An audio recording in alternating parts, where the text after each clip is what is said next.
वहीं उसके ठेले के ठीक सामने एक आदमी पहले से चाय पकौड़ी बेचता है। दोस्तों, आपको क्या लगता है कि शिल्पा बारिश में मैगी बेचकर सफलता हासिल कर पाएगी? हमें कमेंट करके जरूर बताइएगा। बारिश तो अभी भी हल्की हल्की हो रही है, हे भगवान ग्राहक भेज दो। ओहो, तो ये औरत मेरी दुकान के सामने मैगी का ठेला लगा रही है। मेरे चाय पकौड़ों के आगे इसकी मैगी कोई नहीं खाने वाला है और ये बात इसे 2 दिन में पता चल जाएगी।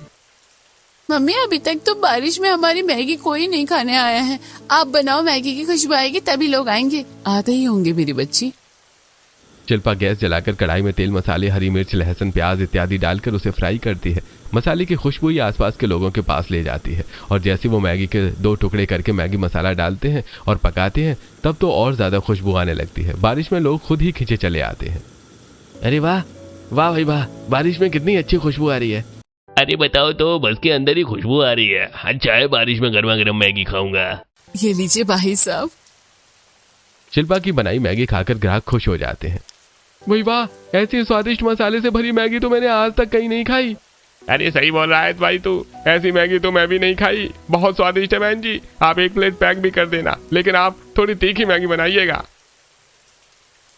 ठीक है भाई साहब। शिल्पा दोनों के लिए तीखी मैगी पैक कर देती है।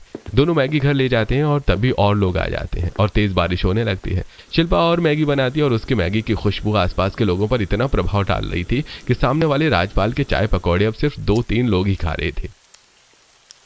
हे भगवान, इसकी वजह से मेरी दुकान पर 6-7 लोग घट गए। इसको तो मैं छोड़ूंगा नहीं।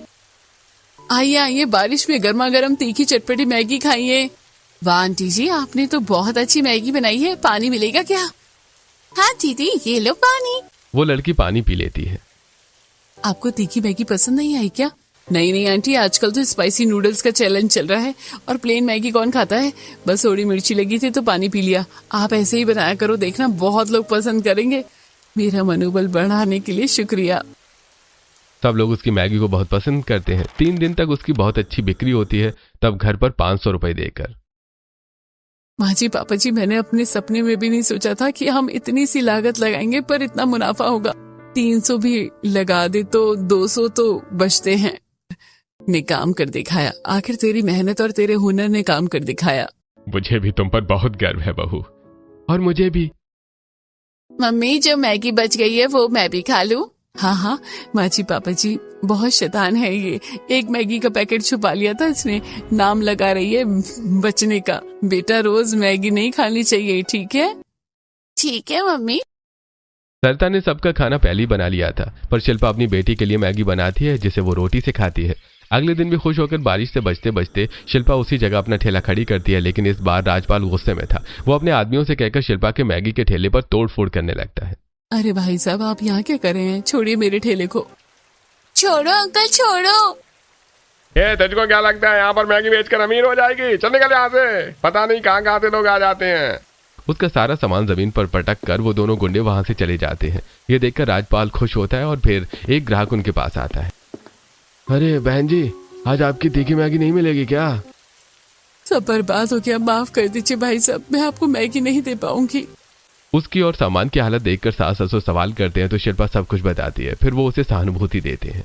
शांत हो जा बहू, ये जिसने भी किया है जरूर वो कोई लालची इंसान होगा जो तेरी तरक्की से चल रहा है, तभी तो चौथे दिन उसने अपनी औकात दिखा दी। पर माची, मैंने तो किसी का कुछ बिगाड़ा ही नहीं। मैं बस अपनी इतनी मेहनत कर रही हूँ। कोई बात नहीं शिल्पा, उन लोगों से ऐसा करने से तुम अपनी हिम्मत नहीं खो सकती, तुम्हें उठना होगा। आपने बिल्कुल ठीक कहा। सास अपनी बहू को खाना खिलाती है। रात भर अरविंद उसका ठेला ठीक करता है और बाकी का सामान भी मैगी के लिए ले आता है। अगले दिन शिल्पा सिलबट्टे पर फिर से अपने मैगी का मसाला तैयार करती है और बारिश में ठेले को लिए वापस वहां पहुंच जाती है और मैगी बेचने लगती है। बस स्टैंड के लोग, बस वाले सब उसकी मैगी की खुशबू से प्रभावित होकर लाइन लगा लेते हैं। अरे मुझे भी मैगी दीजिए ना, मुझे भी मैगी खानी है। और मुझे भी मैगी दीजिए, उस दिन तो मैं खा ही नहीं पाया। सुनिए, मुझे भी स्पाइसी मैगी खानी है। सब मेरी अच्छी मैगी खाने के लिए आ गए। आप सब रुकिए, मैं अभी बनाती हूँ।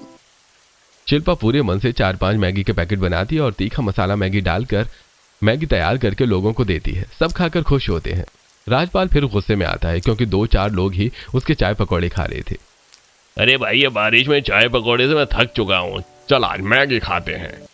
तब विश्राम के साथ एक और आदमी शिल्पा की तीखी मैगी खाने आ जाता है और तारीफ करता है। अरे भाई इसने तो हद कर दिया, अब तो मुझे अब अपने पुलिस वाले दोस्त को बुलाना ही होगा। तभी राजपाल अपने दोस्त को फोन कर देता है और उसका पुलिस वाला दोस्त शिल्पा के ठेले पर जाता है। ये मैगी बनाना बंद करो, तुम्हारे पास लाइसेंस है? तुमने परमिशन लिया मैगी का ये काट लगाने की? चलो हफ्ता निकालो, पूरे 3,000 रुपए दो। साहब मैं बहुत गरीब हूँ, एक दिन में भी इतनी बिक्री नहीं होती जितना आप मांग रहे हैं।